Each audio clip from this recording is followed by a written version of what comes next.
मला असं वाटतं फिजिकल ऍक्टिव्हिटी करून आपण जेवढं दमत नाही तेवढं ओव्हर थिंकिंग करून आपण आपल्या मनाला थकवून घेतो. To understand overthinking I bought these books on overthinking to get into root cause and the solutions.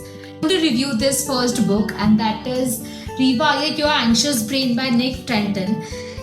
या बुकमध्ये एक गोष्ट आहे जी माझ्या मनाला अगदी टच करून गेली. दॅट इज आपण एक विचार घेतो, तो एकदा करतो, दोनदा करतो, तिसऱ्यांदा करतो. लेट्स से आपण 20 वेळा एक विचार करतो. तो 20व्या वेळेला आलेला थॉट आणि फर्स्ट थॉट ह्याच्यामध्ये काहीच सिमिलॅरिटी नसते. यालाच मी माझ्या भाषेत म्हणते की constantly running on a treadmill, जो कुठेच आपल्याला नेत नाही.